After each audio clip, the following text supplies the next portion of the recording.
Welcome to the Gary DeMar blogcast. This audio is brought to you by Canon Press.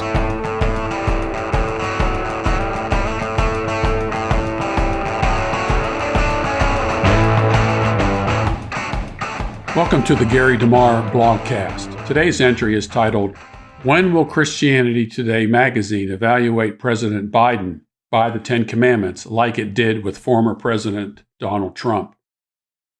Mark Galli, an editor at Christianity Today, wrote the following about President Trump in an article that took the internet by storm and received hundreds of responses from evangelical writers, including me.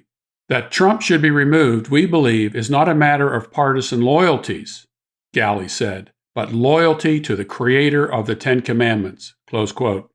According to Galli, there is a God, and the Ten Commandments are a summary of his moral standard.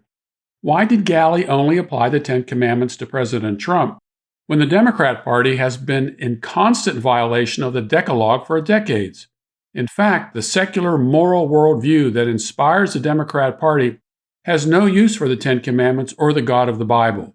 Where was Christianity Today when President Obama used lighting to turn the White House into a rainbow flag celebrating same-sex sexuality, a clear violation of the Seventh Commandment?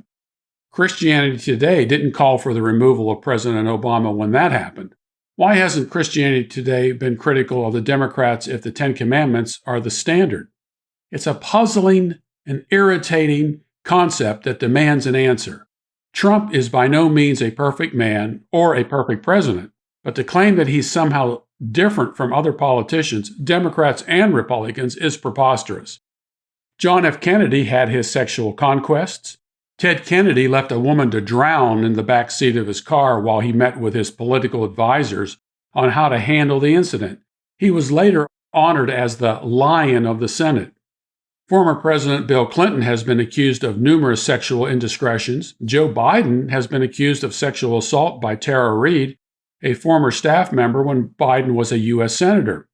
The media have been complicit in keeping Democrat sins off the front page.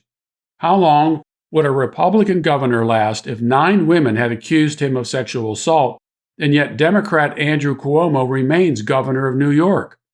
I'm for equality when it comes to pointing out the sins of politicians. For every sin of someone like Donald Trump or any Republican, the media should expose the sin of a Democrat. But the question remains, by what standard? Since Democrats no longer have any standards. Representative Jerry Nadler, Democrat from New York, recently said, "What any religious tradition describes as God's will is no concern of this Congress," Nadler said. He was responding to Representative Greg Steube, a Republican from Florida, who criticized the Equality Act during the House debate, saying it violates Christian beliefs. The gender confusion that exists in our culture today is a clear rejection of God's good design, Steube said. Whenever a nation's laws no longer reflect the standards of God, that nation is in rebellion against him and will inevitably bear the consequences. It would be helpful if Christianity Today would evaluate the Biden administration and Democrat policies by the standard of the Ten Commandments, like it did with President Trump. Let's go through some of these Ten Commandments and see how they fit not only dealing with someone like President Biden and the Democrats, but by politicians in general. The First Commandment states there is only one God, and only He can save us. Democrats believe, and some Republicans, that the state is God walking on earth, as Hegel put it, but they are its ministers, and only they can save us. The Second Commandment forbids idolatry. The state has become an idol and is worshipped as a god when the Bible declares that civil government is limited, decentralized, and serves as a minister, that is, a servant of God to us for good, Romans 13:4. The standard of good is not what politicians or judges say it is.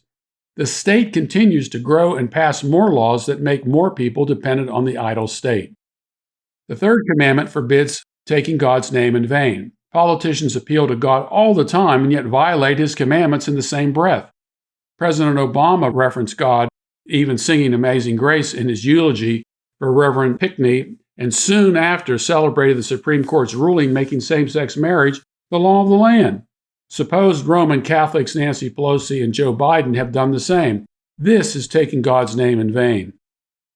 The Fourth Commandment sets one day a week aside for rest. That day is Sunday, not Friday or Saturday.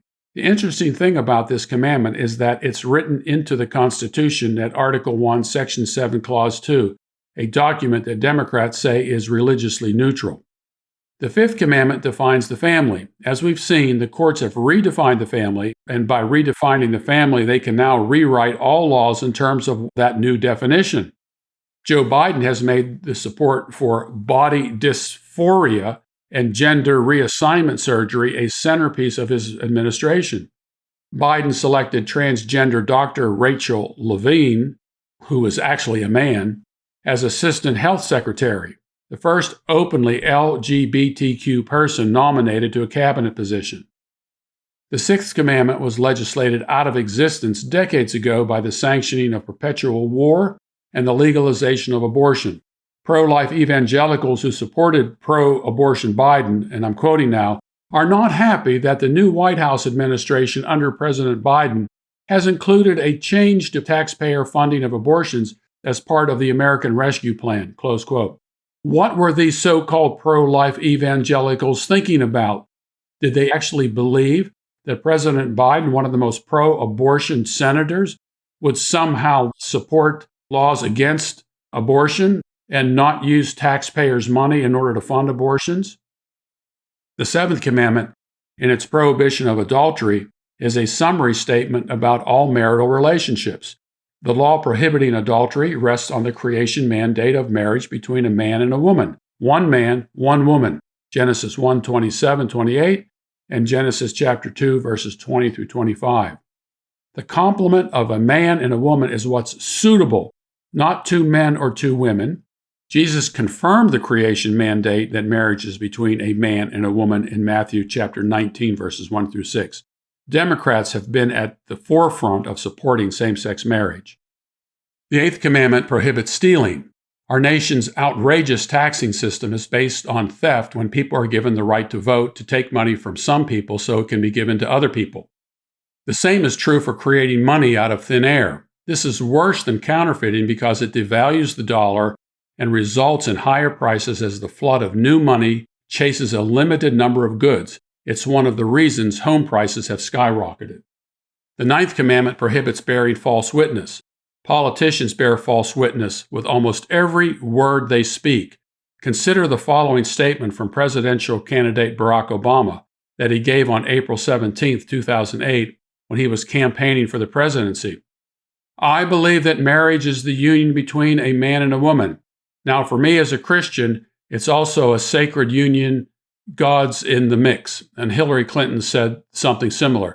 And yet, not too soon after that, President Obama and Hillary Clinton supported same-sex marriage.